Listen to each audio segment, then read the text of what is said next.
That little bitch, you can fuck with me if you wanted to. These expensive. Protein is good for you, but too much of it may not be.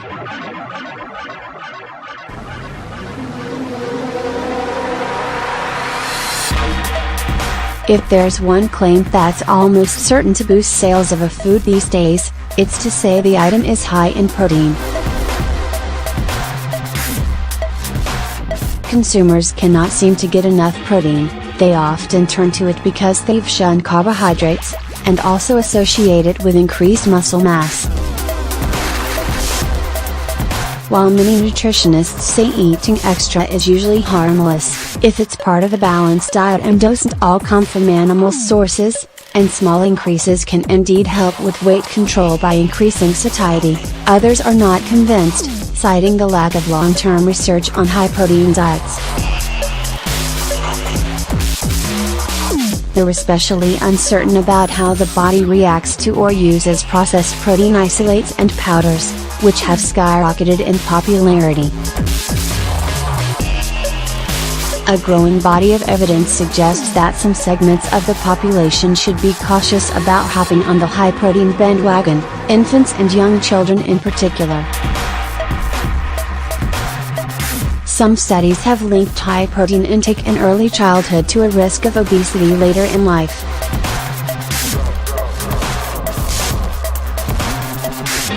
Researchers are still trying to understand what accounts for that link.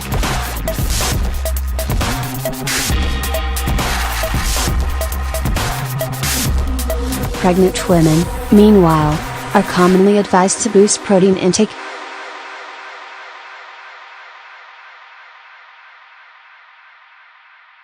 But in a recent study of a group of women who consumed relatively high amounts of protein, children born to the mothers who consumed the most during pregnancy were shorter at birth and through mid-childhood than children of mothers who consumed the least protein.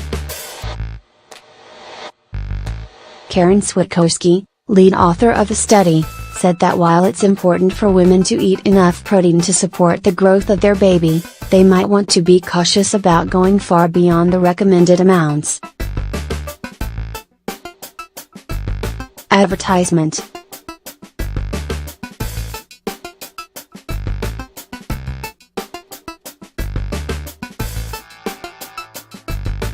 Walter Willett, a professor of epidemiology and nutrition at the Harvard Th.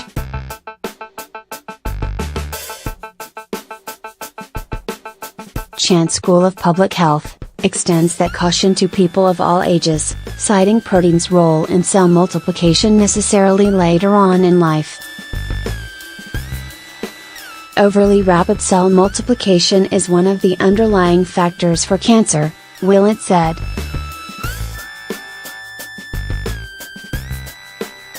It seems pretty clear that we don't want to have our cell growth accelerator to the fore from the day we're born until the day we die.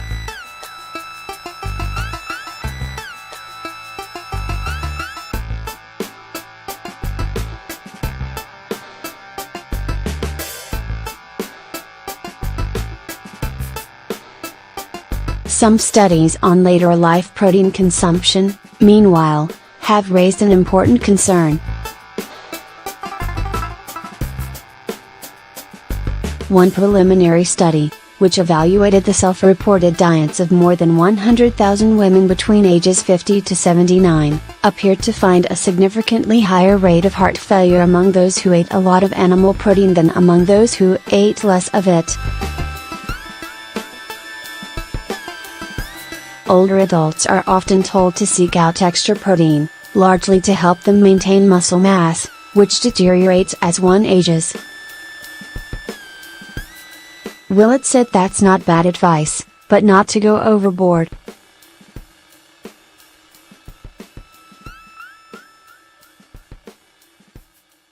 Having some hormonal boost from protein sources may not be a bad thing.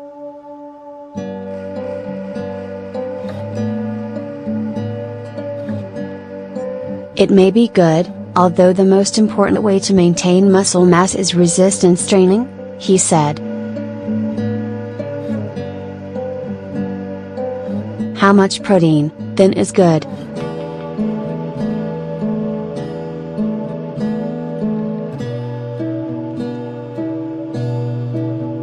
Most nutrition experts are reluctant to cite a single number because individual needs are so variable, but Willett offers some guidance, along with a few qualifications. I think a range for total protein between about 12 to 20% of calories is okay. Pushing higher, especially with protein supplements, is certainly not necessary and has potential long-term hazards, he said. I am particularly concerned about adding protein supplements, such as whey protein, which has a strong effect on cell multiplication, he said. Then added some practical advice: if protein is taking the place of foods high in sugar or refined starch, white bread, for example, it will benefit the body. But if it's replacing foods rich in whole grains and healthy fats, it won't.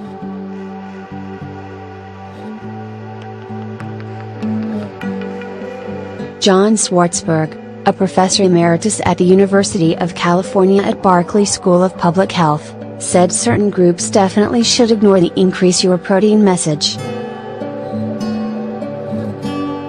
It has long been known that too much protein is harmful for people with chronic kidney disease.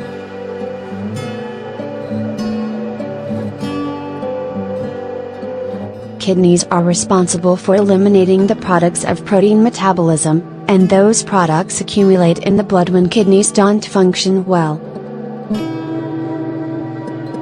But it can also exacerbate damage to kidneys that someone may not yet know are already impaired, before clear evidence of poor kidney function is apparent. Swartzberg said some studies show that about 1 in 9 Americans have impaired kidney function, many of them unaware of it. For such people, following the high protein trend will accelerate a decline in kidney health.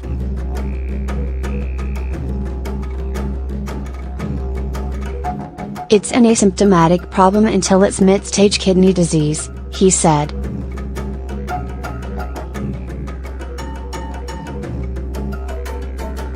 People who want to assess their kidney status, he advises, can request a blood test for creatinine for initial screening. Even for those with healthy kidneys, Swartzberg urges caution about excess protein.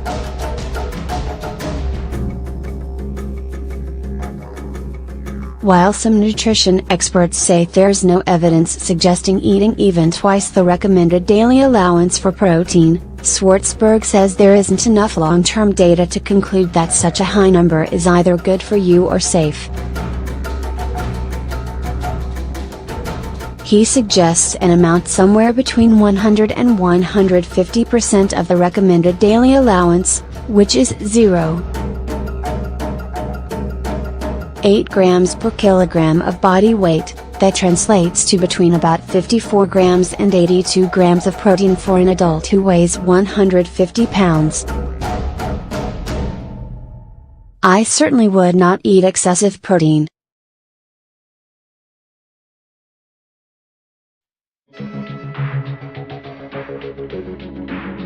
I would never take any protein supplements.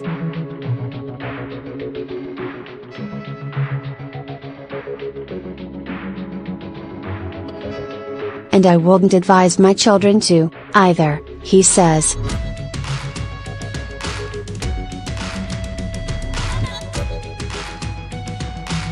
Preventive cardiologist Stephen DeVries, the executive director of the nonprofit Gapples Institute for Integrative Cardiology in Deerfield, Illinois, recommends avoiding or only eating only minimal amounts of animal protein.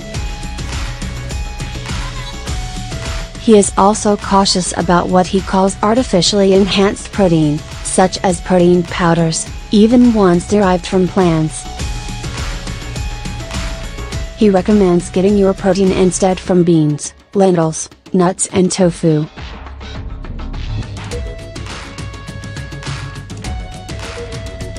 These are terrific sources of protein, and they're the ones we should concentrate on, rather than the artificial sources, whether they come from animals or plants. Some people think the benefits of extra protein give them a free pass to simply eat more, but protein calories are still calories. Marion Nestle, a professor of nutrition, food studies and public health at New York University, said, "If you eat a lot of extra protein, you're either breaking it down for energy or you're turning it into sugar and into fat, one or the other." Her general advice is for people to stop obsessing over protein.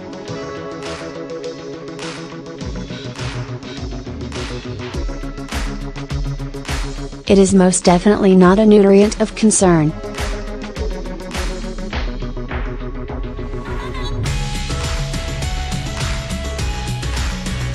Most people get twice as much as they need without thinking about it, she said.